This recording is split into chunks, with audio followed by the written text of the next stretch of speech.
Imagine this. You're at an expensive, upscale dinner with your family. The table is set with crystal glasses, linen napkins, polished silverware, the kind of place where even breathing too loudly feels like it'll cost you extra. But while your married siblings sit with the adults at the main table, sipping fine wine and chatting like royalty, your parents point you to the so-called kids' table. Plastic cups, high chairs, little cousins smearing mac and cheese with their hands and giggling as though this were a playground. That was me. My stomach twisted in humiliation, but instead of losing my cool, I smiled politely, stayed calm, and then quietly disappeared. Hours later, my phone was blowing up with 25 missed calls.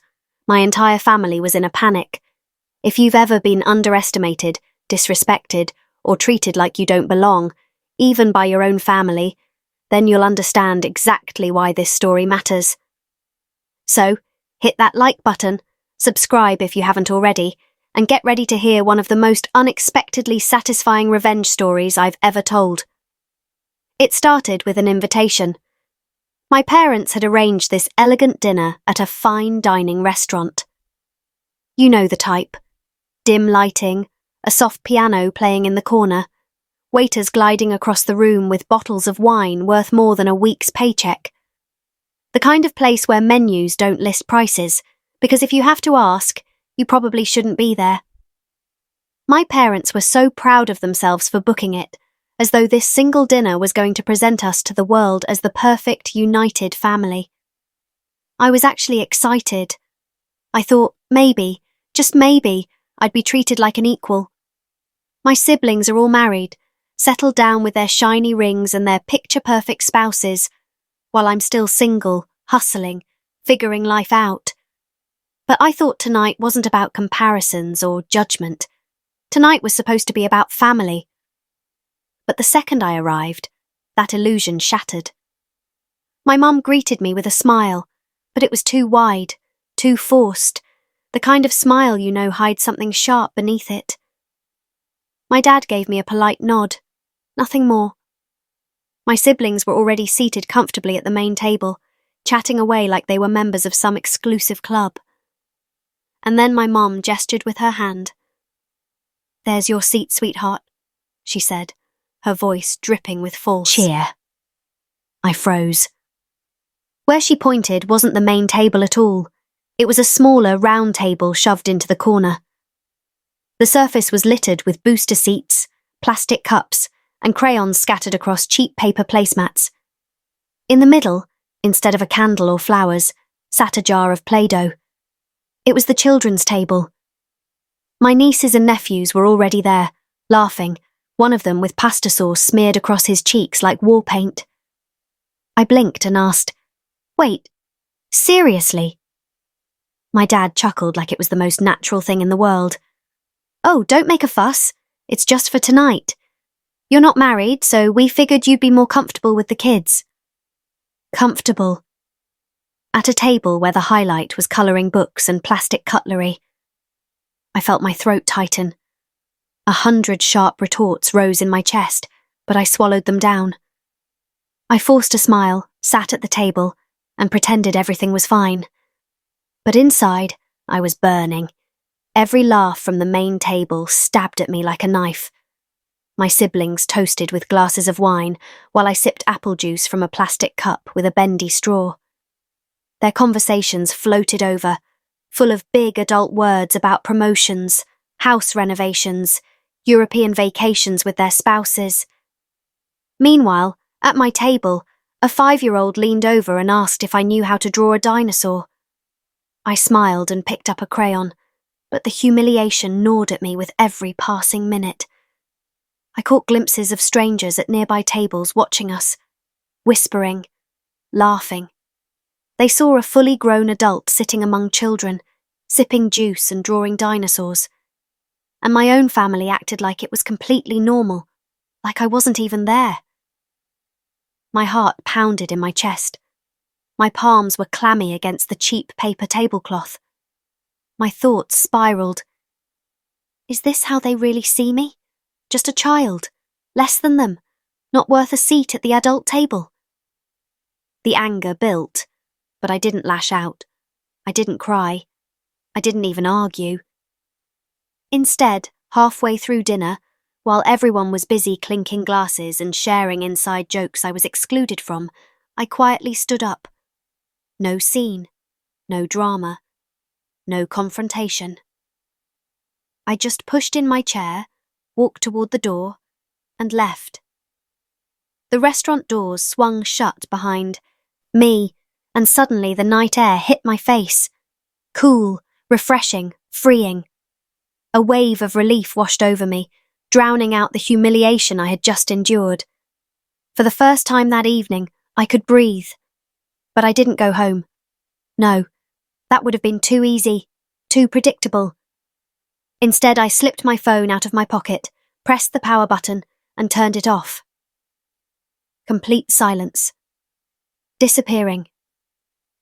Hours passed. I wandered, cleared my head, enjoyed the peace of knowing that for once I was out of their control. When I finally powered my phone back on, the screen lit up instantly, buzzing and chiming like it had been waiting for me.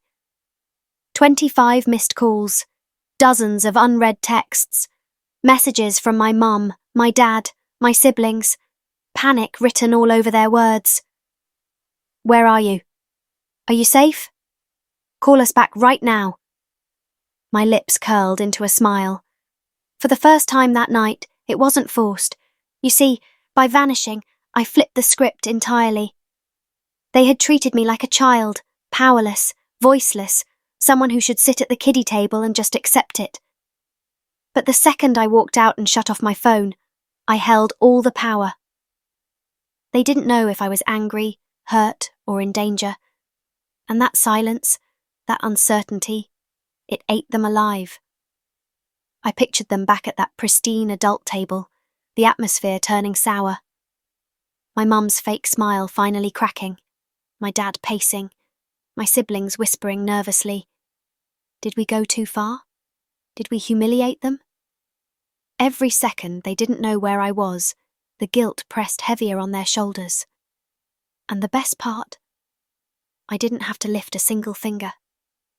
Hours later, when I finally picked up one of their frantic calls, my mum's voice was trembling on the other end. Sweetheart, where are you? We've been worried sick. Why did you leave like that? I let the silence hang between us. Then, calm as ever, I said, because you sat me at the children's table. Dead silence. You could practically hear the shame bleeding through the phone. My mum scrambled for words. We didn't mean, it was just a joke, she stammered. No, I said, my voice steady, my tone sharp enough to cut through every excuse. It wasn't a joke. You humiliated me, in front of strangers, in front of family, and I'm done pretending it didn't matter. I heard my dad in the background, muttering excuses. My siblings trying to defend themselves, throwing half-hearted justifications into the... But none of it mattered. For once, they were the ones scrambling. And I was the one who stayed calm, in control. I didn't go back that night. I let them stew in their guilt, their panic, their sudden realization that maybe, just maybe, they had gone too far this time. And you know what? It was glorious. Because here's the thing. My revenge wasn't about screaming, throwing a tantrum, or causing a scene in that restaurant. No. My revenge was about dignity. Quiet power.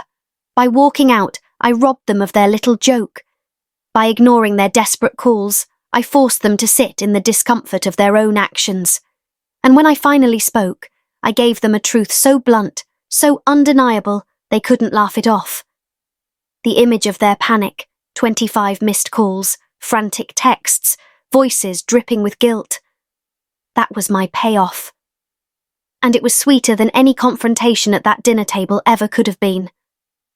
Because sometimes the most powerful revenge isn't loud. It's silence. It's walking away. It's letting people choke on their own guilt until they realize just how cruel they were. That night taught me something I'll never forget. you don't always need to fight to win. Sometimes the most satisfying justice is simply refusing to play their game. So, if this story hit you as hard as it hit me, smash that like button and drop a comment below. Tell me, have you ever been underestimated or disrespected by your own family? And how did you deal with it? I want to hear your stories. Don't forget to subscribe for more revenge tales that prove karma always circles back. Until next time, stay strong, stay smart, and never ever let anyone seat you at the kids' table.